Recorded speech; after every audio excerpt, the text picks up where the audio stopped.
All right. Call hello Yahweh Bashar Shai Bashar Makakadash. Double honors to the elders and apostles of Great Millstone of well. I'm not a member of Great Millstone yet.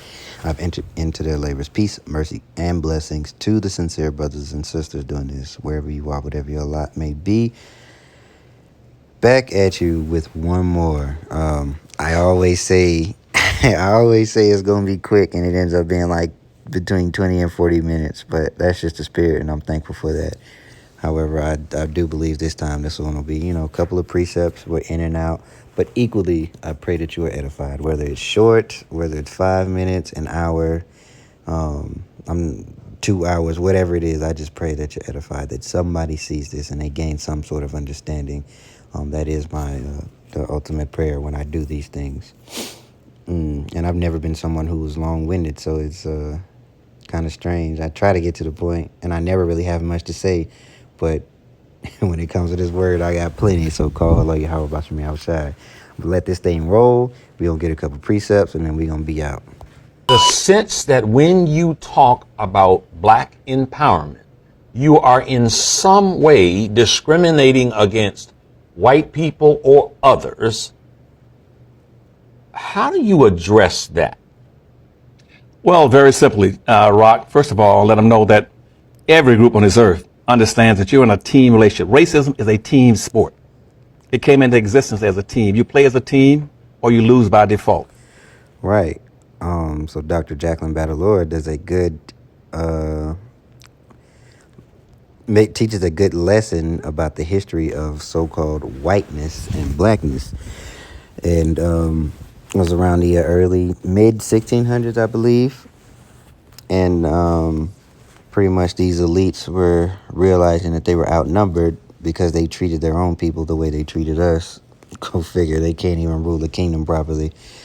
So they decided to recruit some drones, and they just told them, hey, you're white and they're black.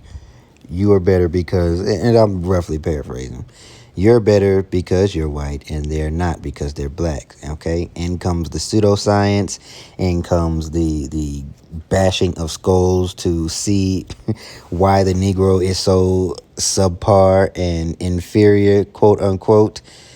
Here comes that same science that you have today, that you have our people trusting, and it just shows their ignorance. Ignorance is bliss. But also, it is destruction. That's why the Bible says my people are destroyed for a lack of knowledge. And that lack of knowledge is the history of this devil and all the things that he's done and the things that he's still doing, predicated upon the foundation of the pseudoscience that he set up. So, he said racism is a team sport, right? We'll come back to Deuteronomy. Because all in all, the Lord allowed this because of our disobedience. It's not because he's strong. It's not because he's mighty or smart. Although he's crafty, he's not he's not as intelligent as he would paint himself in the media to be. 90. Where are we at? Hold on. Or is it 83? Yeah, there we go. Verse 2, we're hitting the highlight portion. For lo, thine enemies make a tumult, and they hate thee. And they that hate thee have lifted up the head. They have taken crafty counsel against thy people, and consulted against thy hidden ones. They have said, come, let us cut them off from being a nation. And he's going to go into the video about economic and, circulate our money, or the money, the fiat currency within our own neighborhoods, which is only going to get you so far.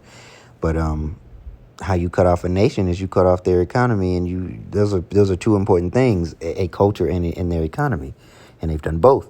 We use their money, and we've adopted their culture, the culture that they have set up, the culture of blackness. All right, so let's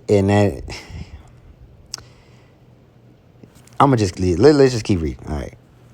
They have taken crafty counsel against thee. All right. They have said, come, let us cut them off from being a nation, that the name of Israel, or Yasha Allah, may be no more in remembrance, for they have consulted together with one consent.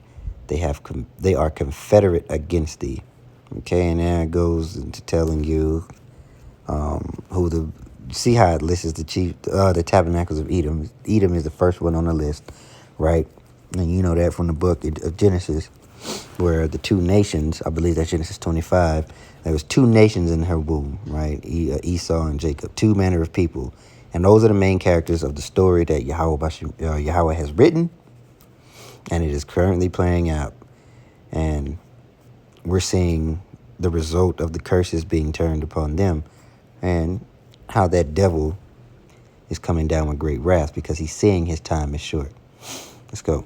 And only with black folk do people get upset when black folks start talking about coming together and uniting and working together and cooperating together, buying from each other and supporting each other. You know why? For a simple reason that everybody understands. When you come together and unify, that signifies strength. And not only that,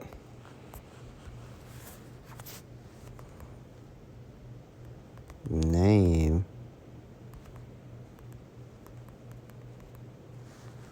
Right? So imagine if you didn't unify under black, because although that's still the delusional term that our people adopt, this devil's fear is that when people unify, or when so-called Negroes, so-called black people unify, that the truth is going out. That is the real fear. Because as long as you still say, black people, the black dollar, the black this, the black that, and you're like, oh, okay, all right. Okay, we'll support it. Yeah, we'll throw money at BLM.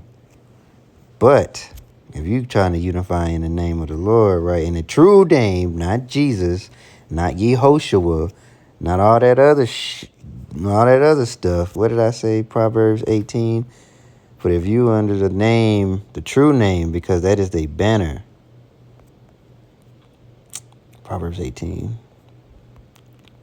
All right. And 10, straight to the point. The name of the Lord is a strong tower. The righteous runneth into it and is safe. Okay, so when you unify under the name of Yahweh Bashem Yahushai and you walk accordingly, because many can use the name, but they still walk as fools and as heathen, and they bring the old man into your new walk. So the spirit never changes. They just know the name. But when that obvious and apparent spirit changes, and they monitor the things that you buy, they monitor the things that you watch. All right. So when that spirit changes, that's when, they quote unquote have a problem. And they meaning not only, the tabernacles of Edom, not only your big enemies, in high places, but some of your family. Your family also becomes your friends. Relationships are lost. And that's okay. It has to be. Well, they see it. They see your change. And that makes them uneasy. So be it, though. And right now, everybody right now is pimping and hustling black folk. They've been pimping and hustling black folk for 400 or 500 years. We spend approximately 97% to 98% of all our money outside of our own community, as an example. And we don't practice group economics. We don't practice group politics.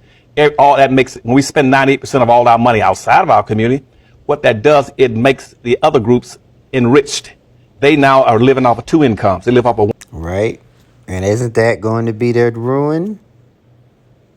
So before we'll get, because I had that first, straight to the point. Deuteronomy 28 and 43 and 44.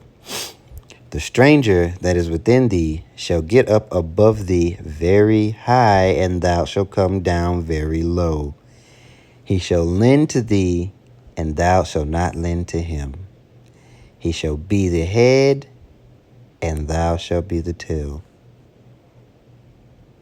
All because of disobedience.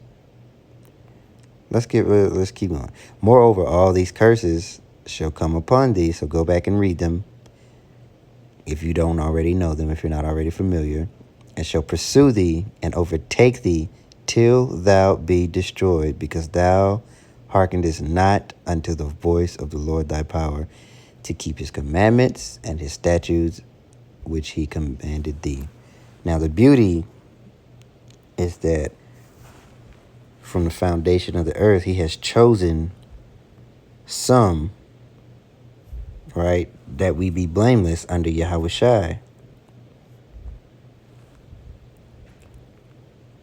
And that is going to be the redemption that all of Israel has. Because otherwise, we just be destroyed until the name is no more, until the name of Israel is no more on the earth, how the heathen wanted it to be. So I will get straight to the point. Ephesians 1, verse 4, according as he hath chosen us in him before the foundation of the world, that we should be holy and without blame before him in love. And that's the beauty, because if this devil can point the finger at us and say, look what your people are doing, although he lays the snare in the first place, we could be cut off. But the ultimate chess player, Yahweh, has already set a group, within his chosen people to be blameless. So, they cannot perfect their enterprise that they want. Okay, verse 5, having predestinated us unto the adoption of children by Yahweh Shai HaMashiach to himself, according to the good pleasure of his will, to the praise of the glory of his grace, wherein he hath made us accepted in the beloved, in whom we have redemption through his blood, the forgiveness of sins, according to the riches of his grace. So that is a perfect balance. You see Yahweh in Deuteronomy saying, here's what I'll do if you don't listen, which he did, but he also gave us a way out, which was Yahweh Shai. Beautiful, beautiful story that is going to get rough really soon. The rough part's coming. But never fear, right? We're supposed to keep that faith in Yahweh Shai. 100% of their money and 98% of our money. And what are we left with is 2%. Where everybody else is living off of 198% of everything, we live off of 2%, which makes it impossible. And so you start talking about unifying black folk, that's a threat. They're saying, you're going to cut off your money from us? You're going to cut off, we're living off of 2 incomes. You're going to reduce us down to 1 income? That's a threat to them. Also, it's a threat when you start talking about unifying blacks and looking out for your own people. That means political possibility of uniting as a political force in this country, which Right, so that's all I wanted from that. But, okay, that's all I wanted out of that. Again, I pray that you are edified. Keep your head up. Keep the faith. Keep believing. Whatever you lack in, pray to Yahweh Bashim Shai that he gives it to you and that he keeps that spirit on you. All right, so shalom.